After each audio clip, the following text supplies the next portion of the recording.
Okay, and we are live with episode 29 of A Podcast for All Seasons. We have a ton of new casting news and whatnot this week, and we're going to jump right into it. So, Eric, why don't you introduce what the show is going to be about today and start us off, man?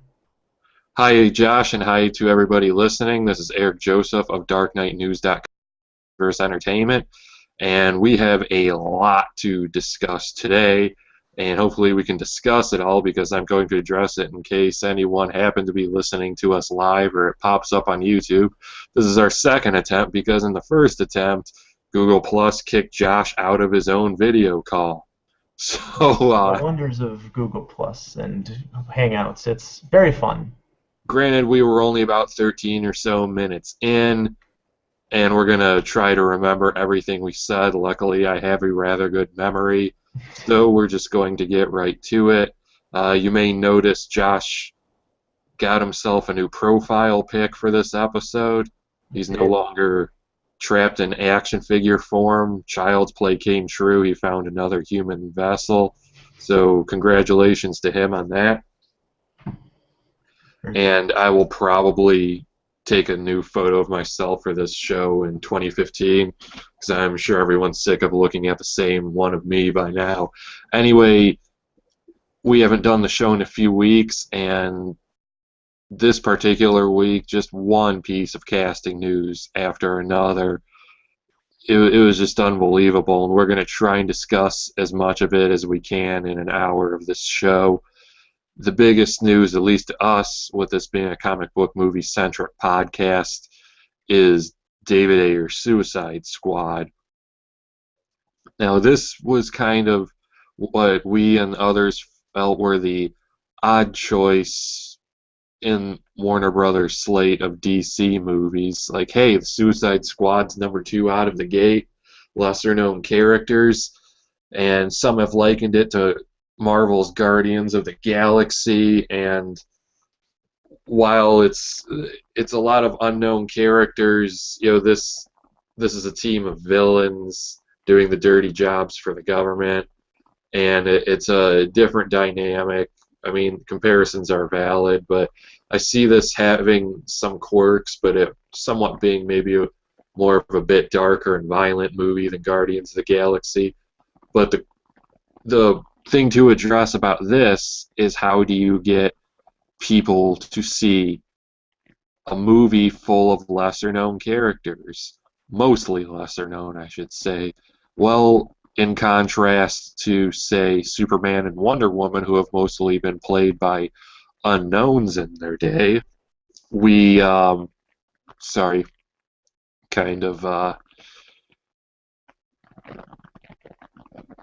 had to catch my breath for a moment there.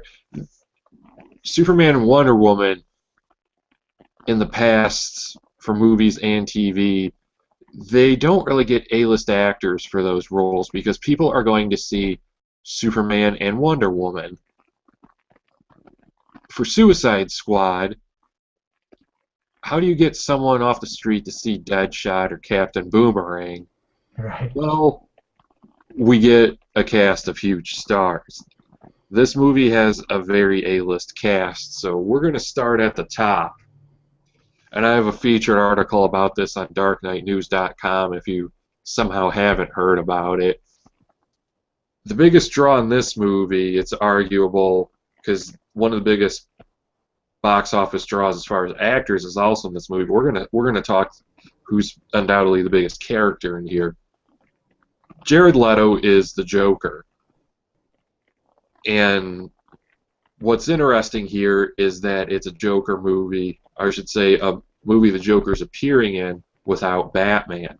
And I think it can work because one of the reasons I think Dark Knight grows so much is Batman and the Joker together is must-see. And I think we will eventually see the Jared Leto Joker and Ben Affleck go toe-to-toe, though Batman obviously won't be in this movie, and I don't know if Leto will be in Justice League, but they're going to meet at some point, no doubt, because it's a unified cinematic universe, and Leto is the Joker going forward. Now the question is Joker the antagonistic villain? And I have to specify it that way because it's a movie full of villains, or is he part of the team?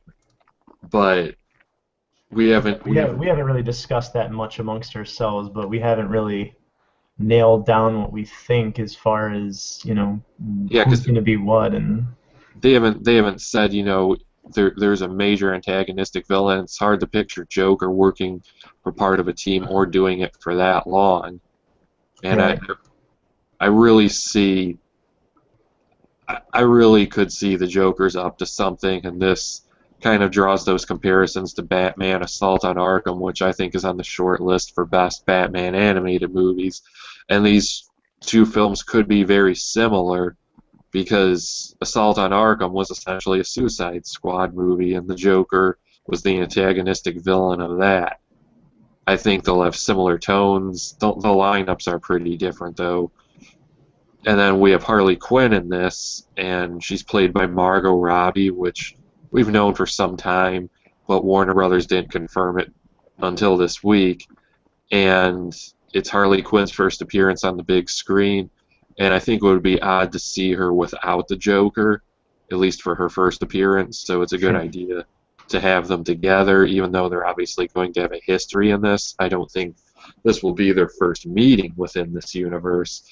And like Affleck's Batman, I think the Joker's going to be a long-established character. This isn't going to be his first time popping up. Then, as we come to one of the biggest stars in Hollywood, how do you get people to see Deadshot? Well, you cast Will Smith as him. And I very much see Deadshot being the central protagonistic villain in this movie. And since it's Will Smith, I think they're going to kind of want to have audiences root for him. So we're going to see shades of gray to him. I don't think as many as 50 shades. You're not going to see 50 Shades of Grey with Will Smith? We're not going to get a black and white villain, Deadshot, like we've seen in the Arkham video games, or maybe Smallville, or Batman Gotham Knight. I think we're going to get the morally ambiguous Deadshot from Arrow, who was more of a clear-cut villain in Season 1, but as it went on, you realize there's more to this guy. He's fighting for his daughter, even though he does these dirty hits. And even John Diggle, who had his brother killed by Deadshot, starts to realize, hey, there's more to this guy than meets the eye, and he's more so mad at who gave the order than who pulled the trigger at this point. But this is not an Arrow-themed episode, so we're going to get back on point here. And then one more thing to mention is that, of course, Deadshot was an ambiguous character in Assault on Arkham, but I think Will Smith will do what he can for the Deadshot character. And then another big star in Hollywood, and one that can kind of make us scratch our heads a little as far as why they went with this casting, is Tom Hardy as Rick Flag. No surprise that Rick Flag is in this movie, but Tom Hardy just played Bane in The Dark Knight Rises. But that was in another continuity, and we have to look at it that in The Dark Knight Rises, Hardy used a character voice and was under a mask for much of the movie. He had a shaved head, so I think it's highly possible that people can go into this and just see Tom Hardy as Rick Flag. Well, he's also one of those actors, is like Daniel Day-Lewis, that every character he plays, he looks distinctly different. You know, if you look at him in like Bronson, he looks absolutely nothing like his character in Inception or like his character in Dark Knight Rises. Yeah, it's not going to be like on Arrow where Brandon Routh is the Atom, Ray Palmer, and even though he's playing a different character in a different way, in the back of your mind, you're still thinking this guy played Superman. Yeah, he looks very much like Clark Kent / Superman. So yeah. I think Tom Hardy will, again, maybe he'll have a southern accent or something, but I think he'll very much distinguish Rick Flag from Bane. And let's see, who else do we have? We have Jai Courtney as apparently Boomerang. I don't know if they're calling him Captain Boomerang. Maybe they felt like just Boomerang was a better name, or maybe we'll have too many captains on screen with Captain America. I wouldn't doubt if Captain Cold is in the eventual Flash movie. But I mean, calling him Boomerang isn't that bad of an idea. Maybe referring to him as Digger Harkness for a good amount of With all like the military, the stuff, with the military, I'm sorry, not the military, but the government being involved and Rick Flag being a military guy, I wouldn't be surprised if they made some like brief mention to Boomerang having been a member of the military or something, and then just like Captain as some, some little reference to the fact that he's Captain Boomerang, or maybe make some joke about it like they did in the Flash episode recently. Yeah, and I'm not writing Arrow off his episode. character because on Arrow this week they managed to make Captain Boomerang somehow in live action more badass than he ever has been seen in comics or animation. So I'm actually no longer worried about Captain Boomerang on the silver Yeah, he, screen. he was very, very awesome. Being able to fight both Arrow and Roy simultaneously and like get away alive was pretty impressive. But yeah. Then I'm not quite sure how to say her name, but Carla Delevingne is our Enchantress. And for a bit, I was forgetting the character because it's kind of a lesser known DC character. And normally, when you think Enchantress, you think Marvels from the Thor corner of that universe. But Enchantress, of course, she's of Shadow Pact fame and has had some Suicide Squad involvement. But normally, where you think they would throw in like maybe Black Manta or maybe Killer Frost or some other character like that. Yeah, Enchantress. Is this movie gonna have mysticism in it? That's what I'm wondering. Are we gonna see that element? And I doubt she's the antagonistic villain. I think she's gonna be part of the team. And we still have Amanda Waller yet to be cast, who rounds up the team and is the government figure who gives the orders. The characters appeared several times in live action by now. Pam Grier on Smallville, Angela Bassett in Green Lantern, and I believe Cynthia Dye Robinson is her name on Arrow. Now, the short list, the finalists for Amanda Waller are said to be Oprah Winfrey, Viola Davis, and Octavia Spencer. And again, those are all some pretty big names. So it's I really hope obvious. it's not Oprah. Like, I don't care if people think she's a good actress. I think she's horrible. And In a way, I think it would kind of take people out of it because I think many people see Oprah her as the as, talk show host. well, not only, yeah, she's Oprah as Oprah. It's like the character. It's like I don't care how many times Tyler Perry plays an interesting character, people are going to see him as a mad black woman. So Yeah, you still see him in drag in a fat suit. exactly. It's not like, okay, Martin Lawrence has played Big Mama, what, 3 times? Right now, it's hard to But see him as he's anything else. been an established comedic actor for a few decades now, Right. so Am I the three one mo- who am I the only one who thought that actually I really enjoyed Pam Grier's take on it in Smallville? yeah. People kind I mean some people knocked on it, but I mean she's a pretty famous actress, black actress of that age that you she came across as pretty I guess I don't know, threatening for lack of a better word. I mean, as threatening as like some you just powerless woman, in a military position can come across as, but yeah, I actually liked Pam Grier's take on it. Yeah, it's hard for me to choose, but I right now at this point it's down to Pam Grier and Cynthia Dye Robinson for me because Cynthia's character, her take on it on Arrow, she is very no nonsense and she's rather ruthless too. Yeah, I like her character. I mean, Viola Davis is she's a pretty good actress, and so I mean I could see them wanting to do that. But her new show, How to Get Away with Murder, I don't know how that would affect her ability to even be in the role. So I doubt that she's going to be cast in it because that show's become a big hit for her. But so what do you think about? I mean, we've talked about the casting, and I'll talk about it We at briefly. least have to mention, even though it's not confirmed yet, Jesse Eisenberg, of course, rumored to reprise his role of Lex Luthor in this movie. Right, definitely would be an And interesting take. I don't think he would necessarily be the villain, or he could be, but it all hinges on how does Batman versus Superman end, and what would Lex Luthor's role in this be? Would he still be the businessman that everyone except for Batman and Superman and Wonder Woman know he's evil? Would he still be, clean in the eyes of the public, but Amanda Waller knows he's up to no good? Maybe he has a hand in rounding up the Suicide Squad and calling some of the shots with Waller, but who knows? It could be Waller saying, hey, Lex is up to something here, and we need to send in some people to take a look at it. But again, that's assuming Lex is in it. Like I said, we can't. It's hard to say until we know what happens after Batman versus Superman.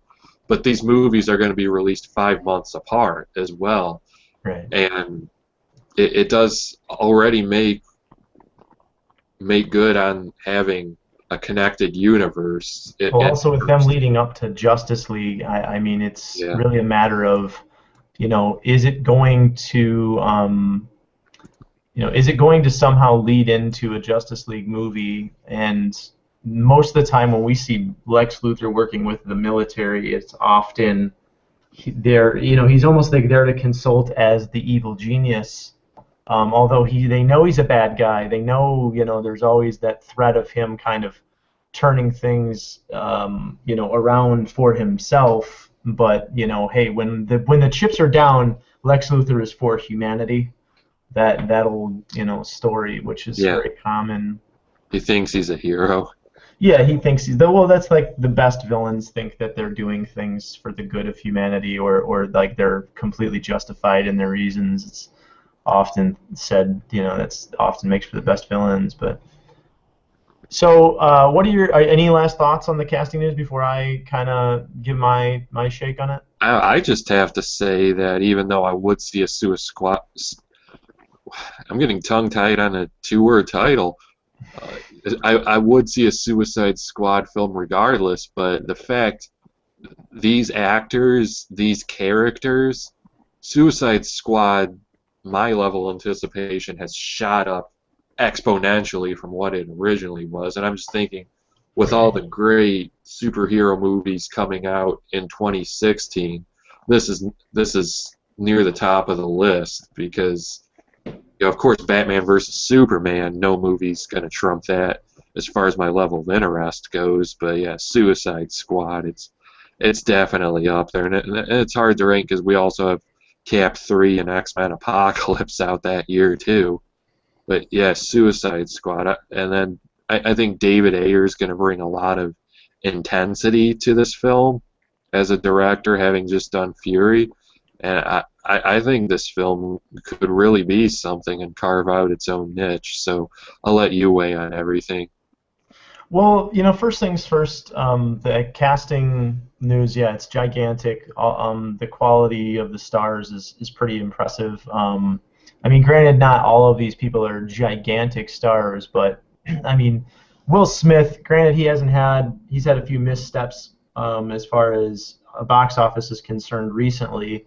The guy is an extremely bankable movie star. It's actually surprising. Hopefully that won't hurt like the budget of the film, the casting, because I can't imagine he's inexpensive to hire for a prominent role. That was actually the one that took me the most surprise, because we had kind of had an idea that Jared Leto was going to be the Joker. Granted, that's really big casting, but I mean, the guy's an Oscar winner, so I mean that's very impressive. Jared Leto as an actor, I do like him, but he's got a unique quality that I think can set him aside as a Joker, which I think you kind of need to be a very unique individual, or have a unique perspective on the way that character is going to be. The last thing I saw Will Smith in actually was a movie called A Winter's Tale with Russell Crowe and the other actor's name, Colin Farrell. Or sorry, not Colin Farrell. No, yeah, it was Colin Farrell. I apologize. Colin Farrell, and he played Lucifer in that movie. It was really random. Like all of a sudden, like he shows up and yeah, he's just like, I think it was Russell Crowe's character goes to talk to his leader, and he's a demon. So you're like, oh man, they're gonna introduce Satan or Lucifer or whatever, and yeah, it's just Will Smith. It's just like the weirdest role ever, but he was a totally evil villain. But anyway, that's pretty random. So maybe Will Smith's The just Fresh Prince of Hell. the Fresh Prince of Hell, exactly. The Fresh Prince of the Seventh Ring. It was just one of those things that, I mean, maybe he's just trying to do a against type. Actors tend to do that type of thing. I mean, he's done some unusual roles, like 7 Pounds was a really unusual role for him as an actor. But I'm not a gigantic Will Smith fan, but you can't deny the guy's a box office draw, and hopefully he will be for this movie. Tom Hardy made me very happy because I really like Tom Hardy, and I'm a little disappointed that he doesn't have powers or something. I mean, granted, most of these characters are rooted in reality, except for possibly the Enchantress having magical powers, but we'll get to that. But I really liked him, and like I said earlier when me and Eric were kind of back and forth, is that I think he's a unique enough character actor in and of himself that, kind of like a Daniel Day-Lewis, he's very much a chameleon for each role that he takes on. I mean, granted, he has like a default Tom Hardy look, where he looks very much how he does in real life, but he also looks very drastically different for particular roles. Actually, kind of like Christian Bale has from time to time. Christian Bale as Batman significantly different than Christian Bale in The Machinist, obviously, but Margot Robbie, yeah, I mean, she was in Wolf of Wall Street. She's gorgeous. I mean, I think it's an interesting take on Harley Quinn. I definitely would believe her as a crazy, crazy woman. So, but smart at the same time, based on that role. So that's definitely interesting. As far as Harley Quinn's like hugely popular, I was gonna say it earlier when you were mentioning her, but her character is hugely popular right now in the comics and amongst comic book fans. So that will be a pretty big draw, and she also has a very large female fan audience, so hopefully that will increase female views to the movie. Also, frankly, women love Jared Leto as well, so I don't know, maybe that will help. But yeah, the Joker being a big character draw, Will Smith obviously a huge draw as well. But Jai Courtney, I actually really enjoy him. I've seen him in a couple things. I liked him in Die Hard 5, and he looks pretty promising in what we've seen in Terminator Genisys trailer. And like I said, he's got that look. He's got that look of kind of like a action movie guy.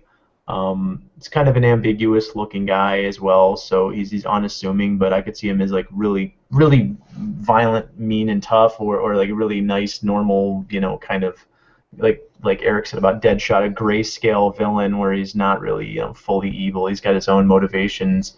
Cara Delevingne, I don't have any idea. I know she's a model slash actress, which is just the worst type of model slash actress.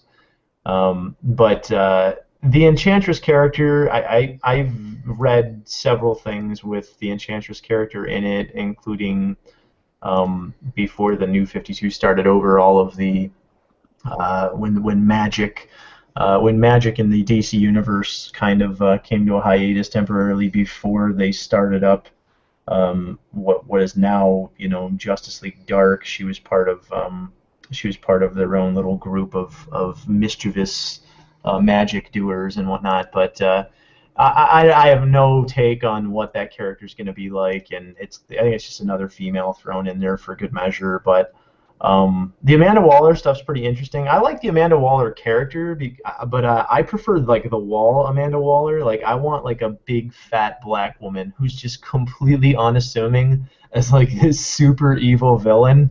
Like you'd never know. She looks like she would just make you a really nice dinner, but she's actually going to kill your family. Like she's just.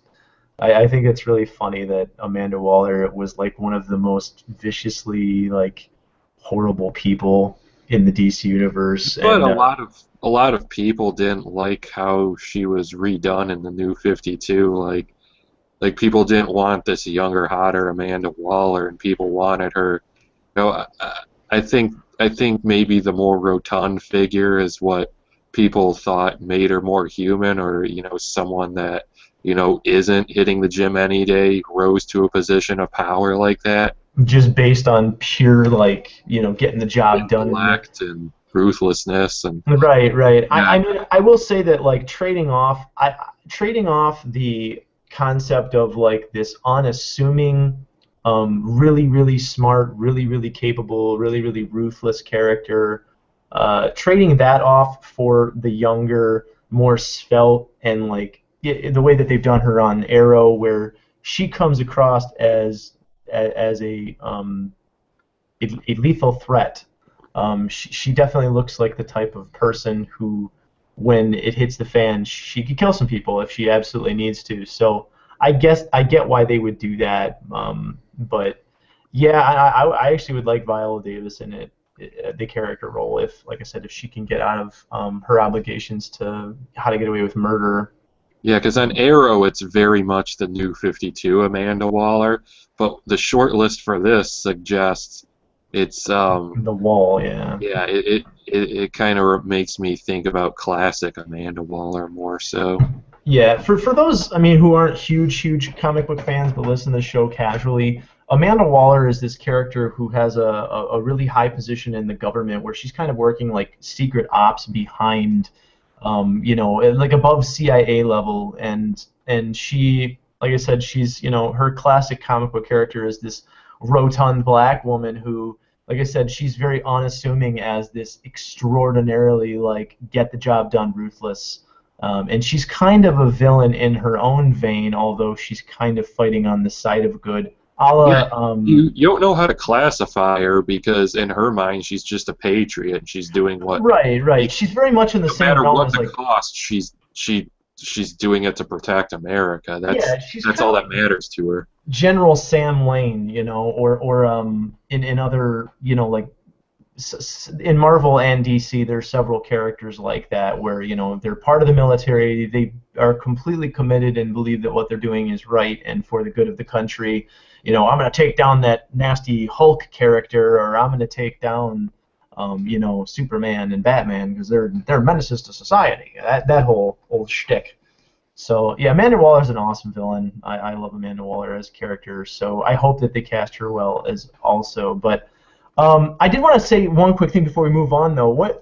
You talked about this being the least kind of, or the most questionable, rather, when DC mentioned their slate, and we mentioned that when we talked about the DC slate, so I won't go into that too much. But you mentioned something else, which is that this is kind of like the B Squad. This is really low down on the totem pole as far as characters go, versus their big heroes. And obviously, they're all villains, even if they're not black and white villains. But when you make the comparison to Guardians of the Galaxy, what do you think about the fact that they cast these names for these roles, with the exception of, Guardians of the Galaxy having cast essentially unknowns or really lesser known actors in those roles? I don't know. It's kind of hard to say because Chris Pine and Zoe Saldana are really on their way up the Hollywood totem, and You mean people Chris leave. Pratt? Yeah, Chris Pratt. Sorry. Yeah, he's not Captain Kirk. Yeah, sorry. They Eric, sorry. Eric never They're makes both they're mistakes. both Chris P's. So That's right. That's right. yeah, maybe they're new. They're the new Bill Paxton and Bill Pullman. No But one will ever be able yeah, to sorry, tell them Chris apart. Chris Pratt. Yeah, he and Zoe Saldana. They're on their way up. So I wouldn't consider them, lesser knowns. Bradley Cooper, even though he was a voice. Same with Vin Diesel. Both those guys are box office draws in their own right. Of Well, course, sure, but also you have no face recognition. You know what I'm but saying? yeah, and then Dave Bautista. He's starting to get off the ground. We're going to talk Dave Bautista in our next subject soon. But people at least know him from WWE. Sure, sure. I mean, I guess when you think about it like that, yeah, Zoe Saldana definitely, after doing what she started. It's kind of interesting. She started off in the Losers, which was a DC But property, and then Guardians had a perfect storm for success. It had the Marvel brand recognition. It had the fact it had good word of mouth, and then we had the fact that it was kind of a lackluster summer for blockbusters, and people wanted something like that. sure. So a lot of factors came into play, and Yeah, it was also a really good movie. yeah, and Guardians became the success it was. I Yeah, mean, it was hugely TMNT successful. was around the same time too, but we look at that, and granted that was on top for 1 week, and TMNT made enough money to guarantee a sequel, but Guardians ended up being the #1 movie so for non-consecutive weeks.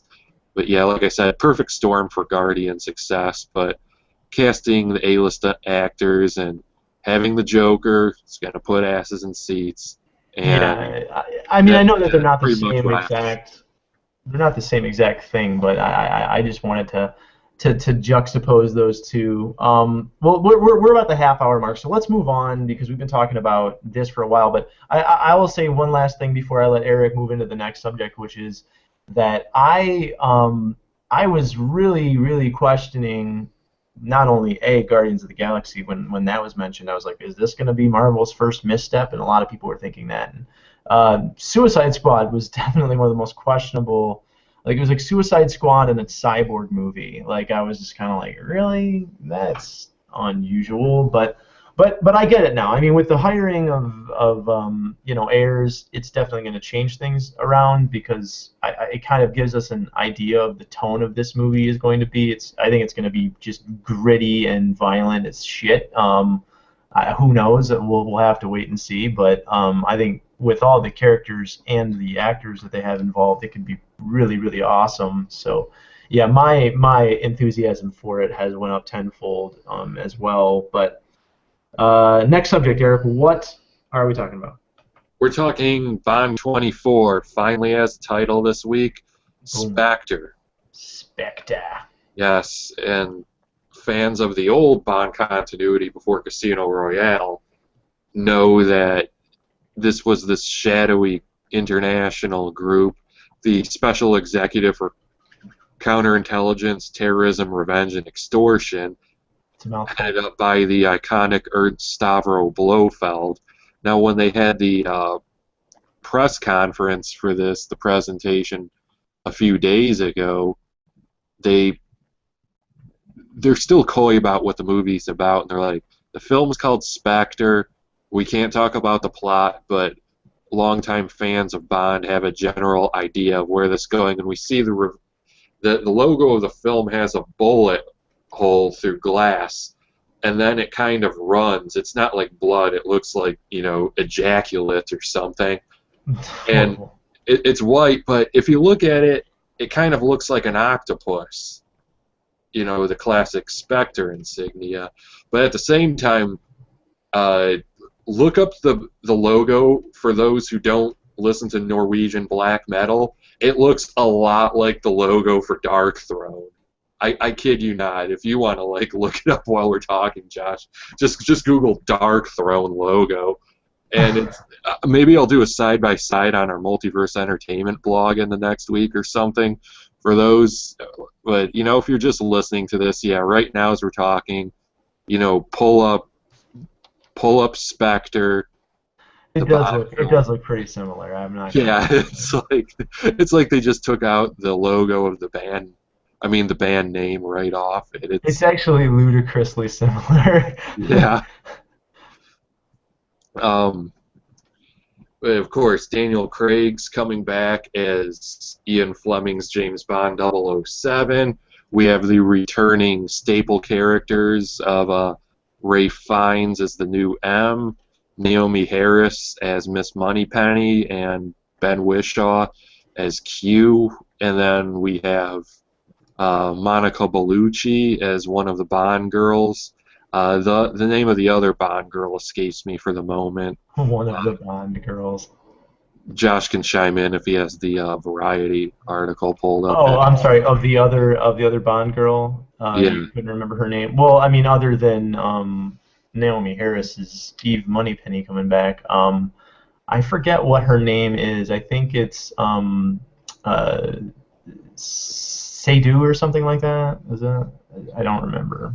But then we have, as one of the villains of the film, Dave Bautista, who I think was freaking out on Twitter. Granted, like, this is a guy who's headlined WrestleMania, but he was just in a huge blockbuster, and he's part of a franchise going forward in Guardians of the Galaxy. But he still can't believe he's in a James Bond movie. And if you were in his position, how could you not be freaking out? Right, Mr. Hinks. I actually love that name. It's like Yeah, super Bond villainy. because they wanted to have someone be, the iconic Bond henchman like they've done in the past with Oddjob or Jaws, and Mr. Hinks has that quality to it. It definitely has that title. It has that ring to it. Yeah, it's Leia Seydoux. She is from Blue is the Warmest Color, and that is And that's then her fame. the man who no doubt is the big villain of the film, Christoph Waltz, as Oberhauser. Now the interesting thing is, a week or two ago, major outlets through a British news outlet were reporting he's Blofeld, the head of Spectre, who we haven't seen on film in some time. We can only hope.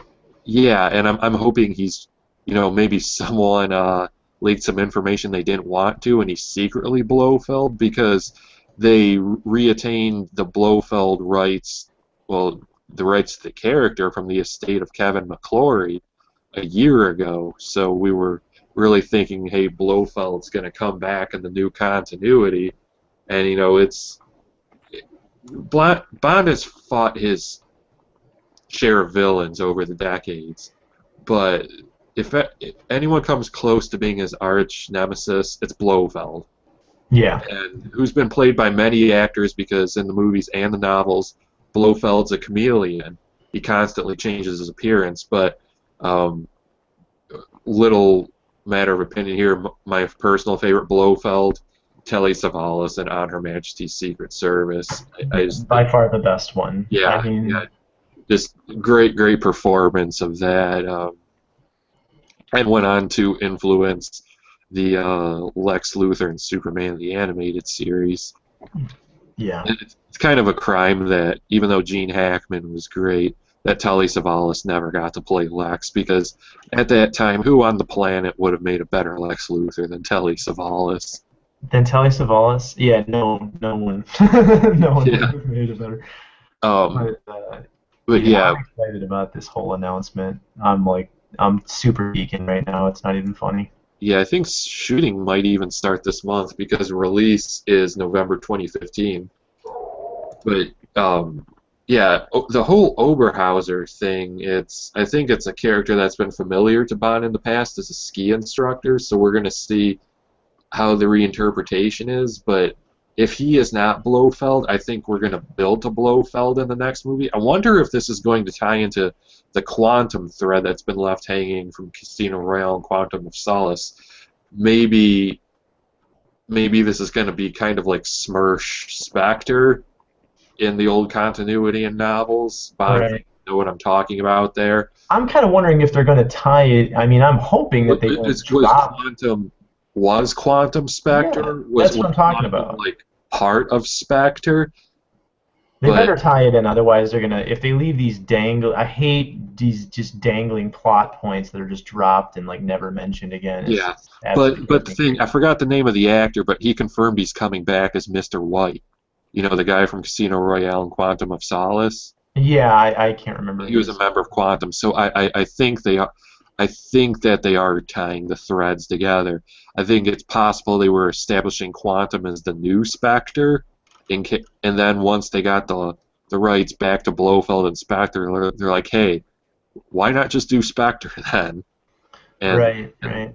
And that's what we'll get this time. But yeah, if no Blofeld this time, and I really hope it's Blofeld, because Christoph Waltz does have some appeal right now, and I think he could bring weight to the character. Some appeal. He's like one of the best. He plays like one of the best villains. Well, Like you know what I meant. And who knows? They could always keep recasting Blofeld and continue to make him a chameleon, but I think maybe it's best we have the same actor if he's going to be in multiple films. But we could easily see another shadowy Blofeld um, plotting in the chair, and then he's the villain in the next film or whatever. But I think at this point, if we reimagine Blofeld, we've got to get rid of the kitty because even though Blofeld was the influence, specifically the Donald Pleasance portrayal of Blofeld from We Only Live Twice, that was the template for the Dr. Evil character in Austin Powers.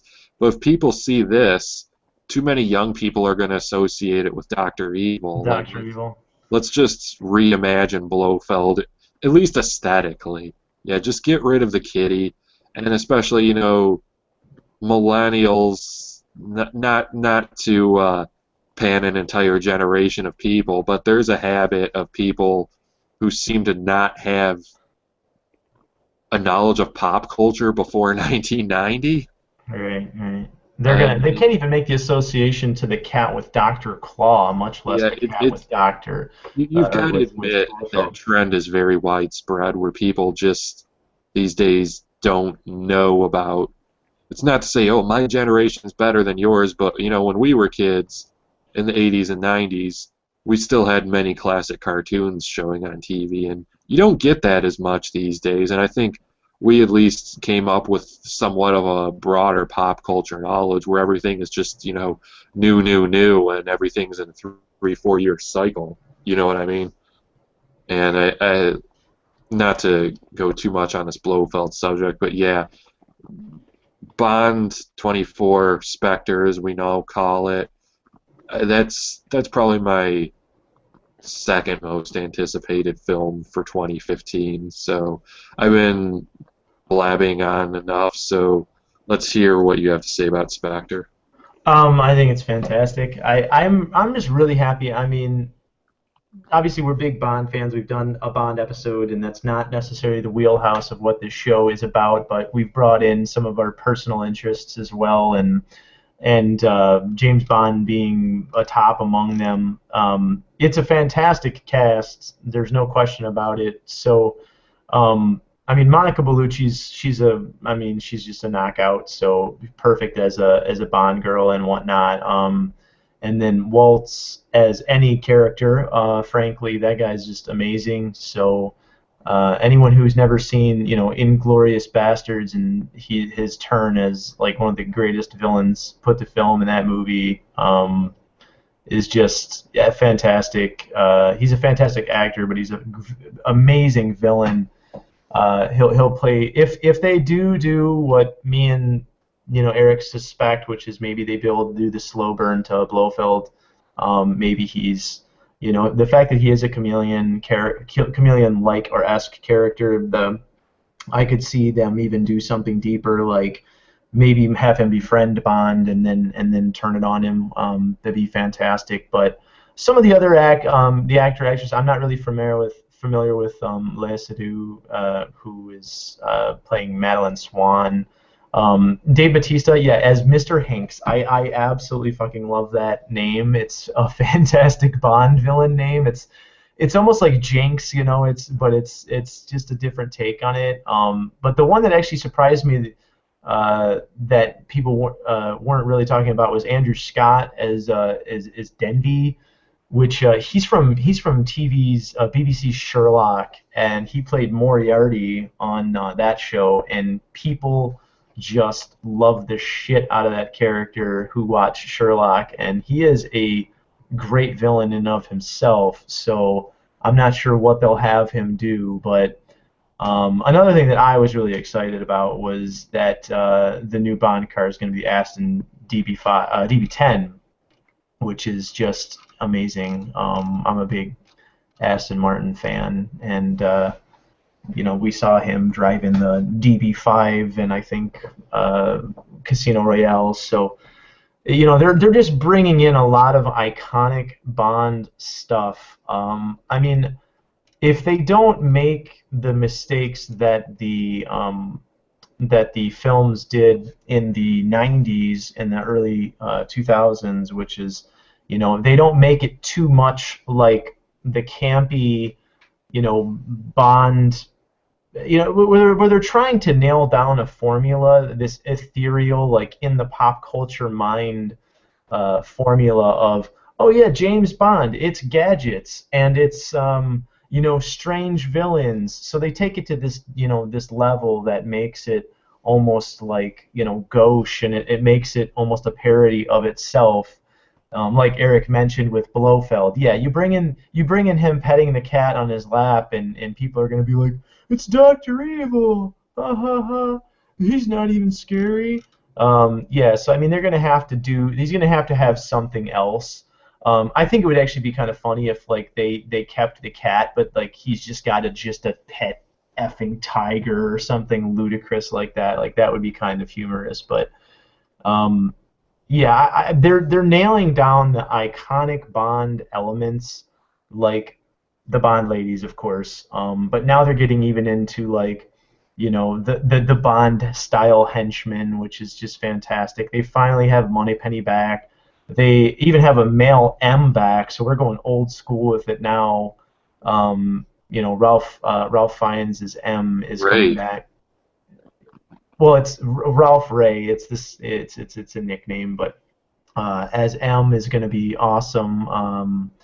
Yeah, I'm not totally wild about Naomi Harris as Eve Moneypenny, but she earned the job. I mean, I like her as an actress, but she just didn't come across as Moneypenny to me. She's not enough of a wallflower, which they wanted to give her a backstory, which is just all good and fine. But let me just say this. I hope as we continue to recast Bonds, keep Naomi Harris as Moneypenny for like the next 20, 30 years.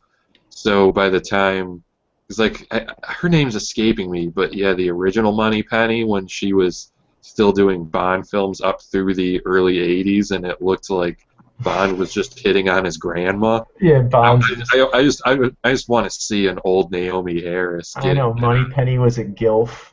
Yeah. But yeah, let's do that. Just let her stick with the role for about a good 25 years. Yeah, give her a good couple decades and she'll be all good to go. But yeah, it looks like it's going to be awesome. I mean, they haven't really let me down. I know that Quantum of Solace was a slight misstep as far as the relaunch was concerned. It's the weakest of the movies that they've made so far. Yeah, I disagree.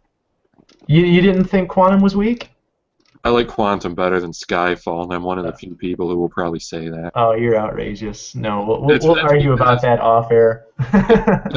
Skyfall had some pacing issues, and even though Quantum was flawed and short, I found it very enjoyable. Quantum was a good movie. I just don't think it was as good. It didn't have that edgy Bondness that they introduced in Casino Royale Casino Royale with Craig, and I specify because there are technically 3 productions called Casino Royale. Casino Royale with Craig is my favorite Bond movie. Yeah, it's an exceptional movie. We've talked about our favorite Bond films, so we're not going to rehash episode 007. Yes, episode 007 was our Bond episode. But we'll just move on and say that Eric is indeed wrong about Quantum of Solace, and we'll say no more about it. No, I think that this movie is shaping up to maybe be better than Casino Royale. Hopefully, I don't know. I mean, I always am waiting and hoping for the next best Bond film. So I think that this has a lot of the elements that we want to see. As far as Spectre, anything more to say, Mr. Shrew? almost name draft you. Yeah. I think we neglected to say Sam Mendes is returning as director from Skyfall. That is true. And he did a great job visually with that movie. I have to admit, Skyfall was a very pretty, visually striking film. And, Bond movies have often retained directors, and it's had its ups and downs over the decades. So, like I said, I liked Skyfall, but it was far from my favorite. But one movie isn't going to necessarily have any bearing on the next. So, my attitude is Spectre. We're going in as a fresh experience.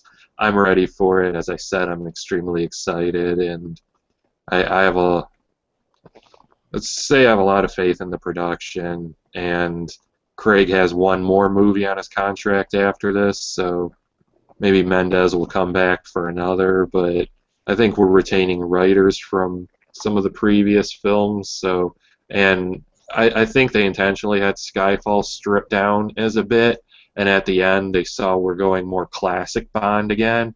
So I Right. think we're going to get a marriage of new and old in this one, but we're going to get gadgets this time around more so, and yeah, I As think long it's as going they're to be realistic and believable, I don't mind the classic and gadgets. reinterpreted, I think, is the way we go. So I'll let you give your closing thoughts on Spectre. Spectre's gonna be awesome. Stay away from invisible cars. Give us realistic gadgets that have a believability in the real world, and are practical, and I'll No be toy happy. boats in the streets. No, no, absolutely not. It's nonsense. I think that the things that Skyfall nailed in terms of its technology is very much in keeping with a realistic 2014-esque, granted, Bond's kind of a little bit anachronistic. Obviously, it's taking place in the present day, but definitely stay away from the campiness. And you got to keep the balance. If they do that well, if they keep the balance between like giving us the Bond iconism versus the camp that happened during the entire Roger Moore run, then One-liners are okay. one-liners are fine. Slide whistles, not so much. Yeah, Stay away from the slide whistles. All right, so moving on. I'm gonna start off the next one. Terminator Genisys. yeah, All right, so Terminator Genisys. The trailer dropped. Was it Thursday? yeah. Terminator Genisys. So first things first. I'm gonna say something that I've talked about with a few people. I don't know if I mentioned it with Eric, but I've talked about it with a few other friends. I think one of the funniest things about the title is that people were like, why did they spell Genesis with a Y? That's ridiculous. And I was like, genetic systems, probably. And everyone was like, whoa, man, that's so deep. And yeah, dude, Skynet, I mean, it makes sense. Like Genesis, it's going to have something to do with some acronym or some name that involves genetics and or androids that ended up becoming a version of Skynet and making the Terminators. I can almost guarantee it's going to have a cool reason why it's Genesis as a title, so all those haters can shut their stupid fucking mouths. But anyway, the trailer. So I thought it was pretty awesome. I've only watched it a couple times. My YouTube was just ridiculously stupid the other night and would not play videos, and I ended up having to watch it on my phone a couple times, which I wanted to do a nice big screen. But um, first things first, we get John Connor looking like John Connor in the future. He's all scarred up and absolutely like tough looking.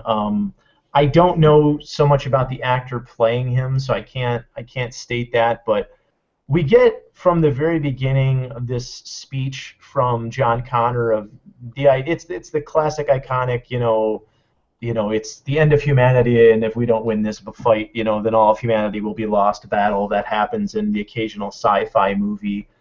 Still awesome, but we then have Jai Courtney's Kyle Reese sent back in time.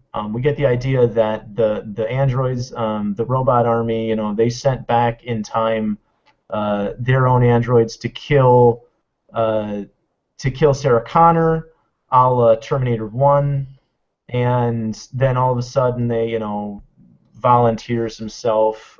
Hey, I'll go back, and I don't know if he wants to bang Sarah Connor or not, but he volunteers to go back. And the second he gets back, it looks very much shades of Terminator 1, which was awesome. He drops in the middle of an alleyway, a cop comes by and sees it, and he chases him into a department store. He like steals some clothes off the rack. And I was like, dude, this is pretty awesome. And then all of a sudden, Sarah Connor like blasts into the room, in like a gigantic military vehicle, and she Sarah Connor being played by Eric. Remind me of her name. I'm completely blanking Is it right now. Amelia Clark? Amelia Clark, yeah, Amelia Clark of Game of Thrones fame. She plays Daenerys Stormborn Targaryen. She's playing uh, Mrs. Sarah Connor this time around, and I really thought that she looked a lot like a young Linda Hamilton. I mean, obviously by design, but she was believable as a young Linda Hamilton, not necessarily like the roided out Linda Hamilton of Terminator 2, but she was believable as a girl who has this super tough military upbringing, and you get the idea that this is not the Terminator. This is not the Terminator that Kyle Reese originally dropped into Terminator 1. The timeline's been rewritten, and with your classic time travel, you always have that opportunity to do a Star Trek new movie, that is, to kind of do an alternate reality based within the same chronology or based within the same canon, but through the magic of time travel, you're somehow changing events and changing the way that things are supposed to go. But we see some classic action sequences. We see a T-1000. Some tough-looking Asian guy is a T-1000, and he's looking all kinds of badass. And then we see, of course, Arnold. And Arnold is back as Terminator. He's a T-800 model, and was apparently sent back in time to help raise and or save young Sarah Connor. That's the news from the reports. But he gets back and does some more badass, Terminator stuff, and he gives us a classic "I'll be back." And watch the trailer, but it looks really, really, really intriguing. It looks a lot more awesome than I think. I really liked what was it? Not Revelations. Salvation. I liked Salvation. I'm getting mixed up with actually Resident Evil titles. Yeah, Terminator Salvation. It was a really enjoyable movie. I liked it. A lot of people pan it, but it just was a different tone, and it was in the future, and I think that people didn't really know what to expect from that, and so I think it was a little bit panned. But am I the only one who thinks that Jai Courtney kind of looks a little bit like the actor who was in Terminator Salvation, whose name is also escaping me? Sam Worthington? Yeah, Sam Worthington. Yeah, I thought Everyone was talking about Sam Worthington being like this big up-and-coming actor because he was doing a few things, and then he did that, and then he just dropped off the face of the effing planet. What's Sam Worthington done for us lately? But I won't go on about it. We got about a few minutes left to the hour, so I'll let you give your thoughts on it, and then we can kind of maybe go over a hair or wrap up. But I thought it looked fantastic. It definitely got me intrigued to see it. What were your thoughts? Yeah, I think this will be our last subject for the episode because we're kind of cramming enough in here, and who knows, we'll have more stuff to talk about next week. But I'll just say I'm not the biggest Terminator fan in the world, but I grew up on the franchise and I enjoy it. My favorite is actually the first Terminator, and I do like Judgment Day. Terminator 3 I didn't hate. I don't think it's as bad as people say it was. I think it was at least an enjoyable action flick, though it was the weakest in the franchise, and I thought Salvation was an improvement, which was supposed to start a trilogy until the rights went elsewhere. But I think that after seeing this one, I was just thinking, do we really need another Terminator? And then not only did I want to see this flick, when I saw the trailer, this is one I'd actually like to see in theaters, and I haven't seen a Terminator movie in theaters since Terminator 2. I was like 7 when I saw that movie. But yeah, I think it looks really good, and we're obviously rebooting here within continuity in the way that the 2009 Star Trek film from J.J. Abrams did. which is a perfect fit for the Terminator franchise. I mean, it's a franchise based around time travel. So, in a way, you wouldn't need a clean slate. And in a way, I think they did that in the TV show, too, when they wiped, like, 3 from the timeline, at least within the parameters of the TV show. They acknowledged that 1 and 2 happened.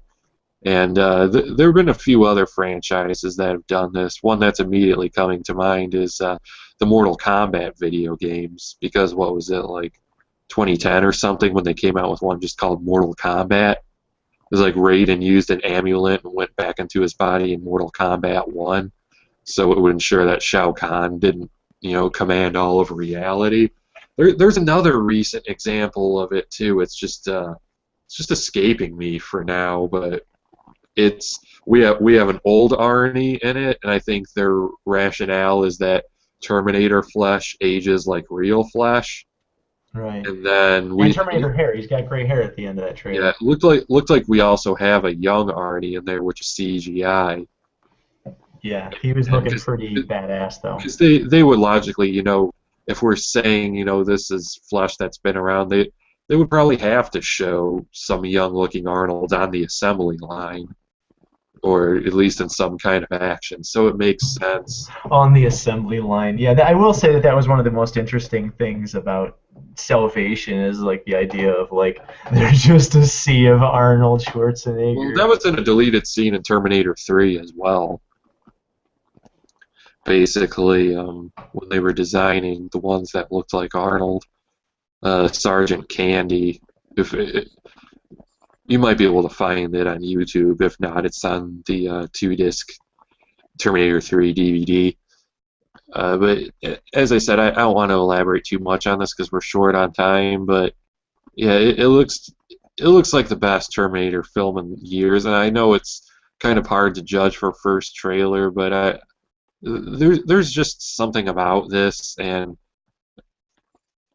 I don't know. I'm a huge Arnold fan, and it's sometimes hard to imagine Terminator without him. But he is getting up there. But in the trailer, he still looks badass. But right. We think of him saying, give me your clothes, your boots, your motorcycle, and I just keep thinking, give me your clothes, your boots, your hover-round.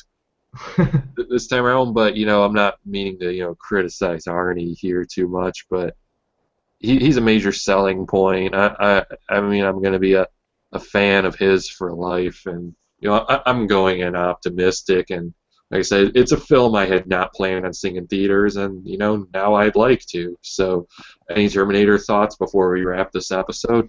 No, I will just say that we got an I'll Be Back, and that was totally awesome. And then we see Arnold doing some awesome Arnold stuff, or rather some awesome Terminator stuff, which is they're gigantic hunks of like titanium, so they're just walking weapons, and he dive bombs through a helicopter. Check out the trailer; it's pretty awesome. It's not as awesome as this other trailer that came out a week or so ago, which some of you might have heard about. It was for a movie called Star Wars, which apparently has a moderate following. No, I'm just joking. I'm a huge Star Wars fan, and we talked that we wouldn't mention it because it's been too long now, and it's also got like 80 million views on YouTube. So if you haven't seen the Star Wars trailer, it's because you hate Star Wars or you're dead. And I'm of the former. Yes, exactly. And soon to be dead. But no, nothing else to wrap up. Next week we will probably mention, since we didn't get a time for it, Marvel also made some casting announcements, and that's all we'll say about that. And it'll give Eric and I a chance to catch up on some more recent comic book stuff, which I haven't been able to read books this week. So anything else to add, Eric, before we get off air? No. Yeah, we're running on time, so no comic book talk this week, but yeah, hopefully we have a new episode for you all in a week's time. We'll probably do at least 1 or 2 more episodes in 2014, and we have some special things planned to drop before the year's end on our blog page. Please check that out at multiverseentertainment.wordpress.com. Yeah, and And definitely check us out on Facebook as well yeah, at Facebook/the podcast for all seasons. Facebook.com/a podcast for all Did seasons. I forget the .com? Yeah, It's not Facebook.org, people. That's for certain. You should know that. but yeah, that's pretty much going to do it for me this week. So thanks All for right. listening, and I'll talk to you all next time. That's it for me as well. Nothing else to add. So thanks for bearing with us, and catch us next week. Check all our videos out on YouTube as well, and have a good one.